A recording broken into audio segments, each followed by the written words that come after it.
Tiga. Udah. Assalamualaikum warahmatullahi wabarakatuh. Baiklah, kita akan membahas pelajaran bahasa Indonesia di bab pertama, yaitu tentang menyusun teks prosedur.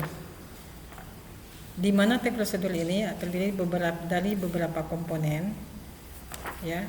Di sini dikatakan bahwa teks prosedur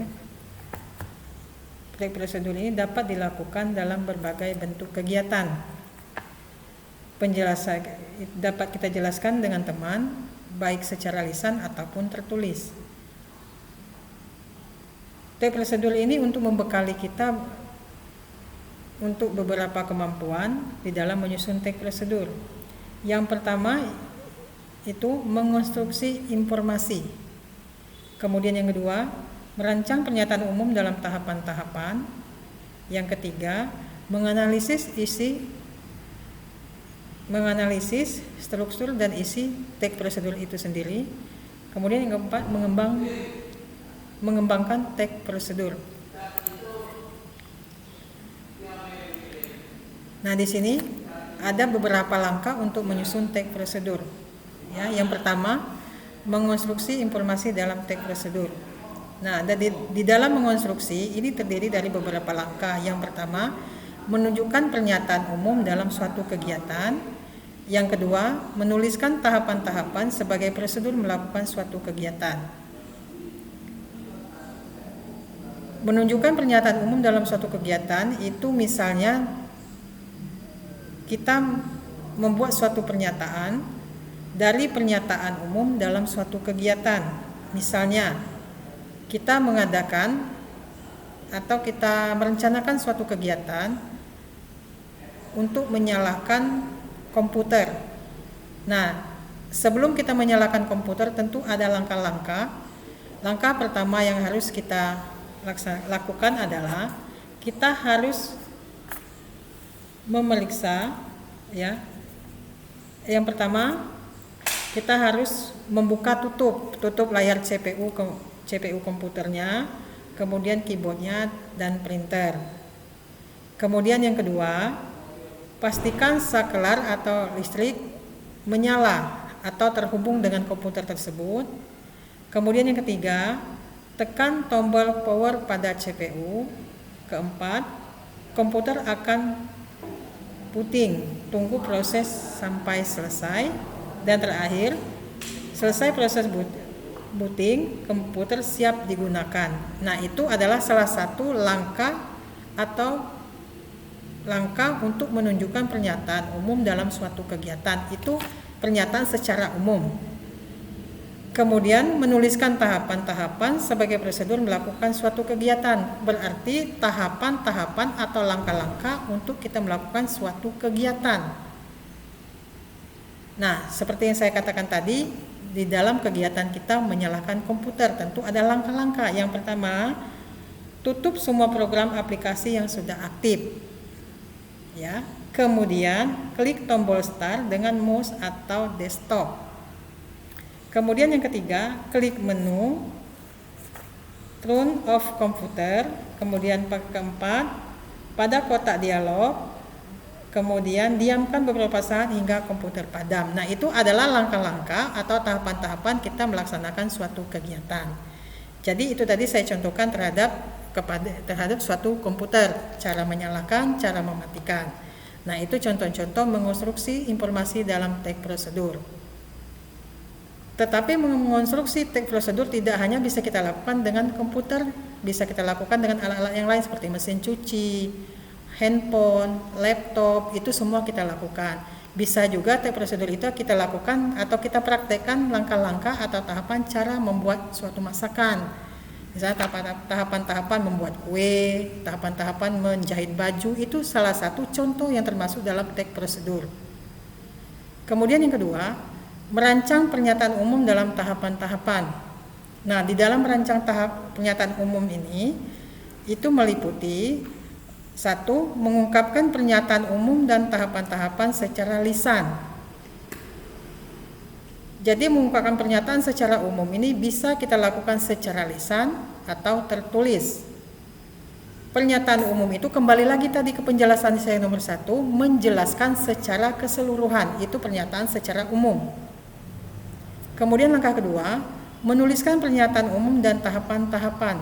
Jadi dari pernyataan umum tadi kita tulis dalam bentuk tahapan-tahapan atau langkah-langkah untuk menyusun sebuah teks prosedur.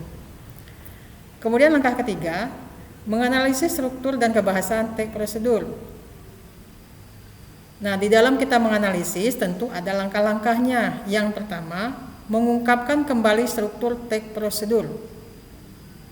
Jadi teks prosedur tadi sudah kita tulis, sudah kita siapkan, kita ungkapkan kembali melalui struktur teks.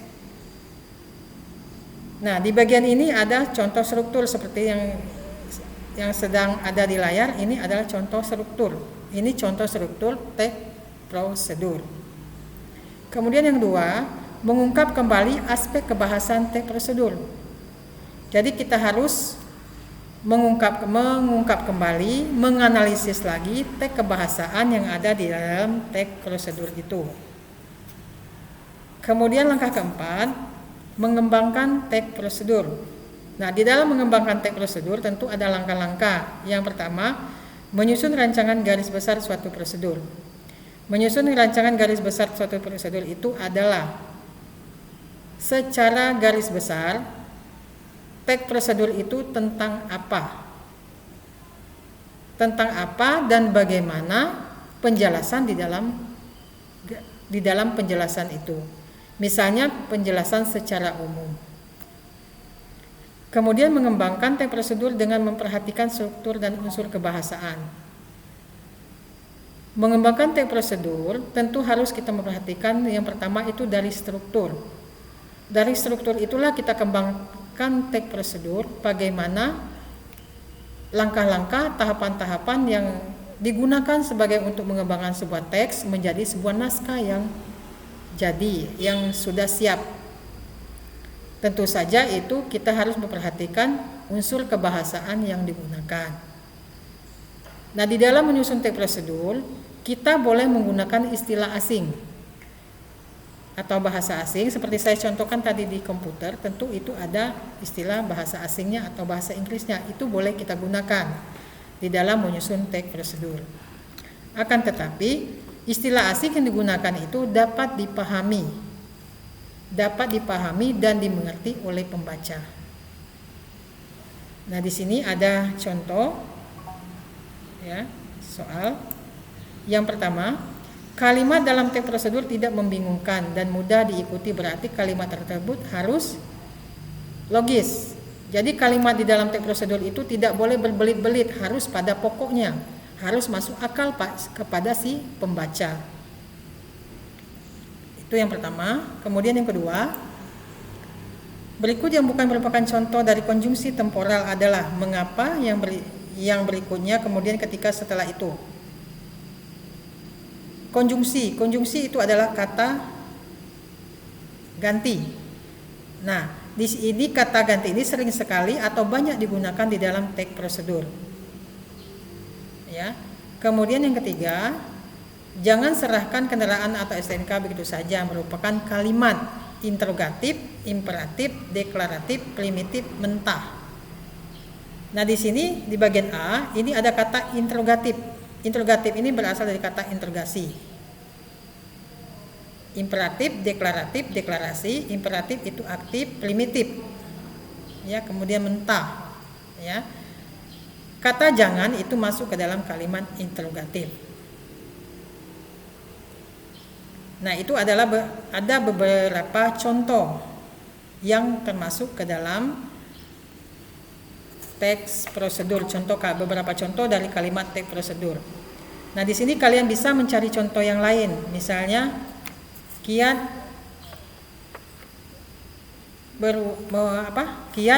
berwawancara kerja. Jadi banyak sekali contoh dari teks prosedur. Dari teks prosedur itu tidak hanya seperti yang saya jelaskan tadi, tapi kalian bisa mencari yang lain. Misalnya kiat berwawancara dalam mencari kerja. Apa saja tahapan-tahapannya. Nah, itu adalah salah satu contoh dari teks prosedur. Kemudian di dalam menganalisis struktur dan kebahasan teks prosedur, ya, teks prosedur dibentuk oleh ungkapan tentang tujuan, langkah-langkah, dan penegasan ulang. Yang pertama, tujuan merupakan pengantar topik di dalam penjelasan teks prosedur. Yang kedua, langkah-langkah perincian disarankan kepada pembaca terkait dengan topik yang telah ditentukan.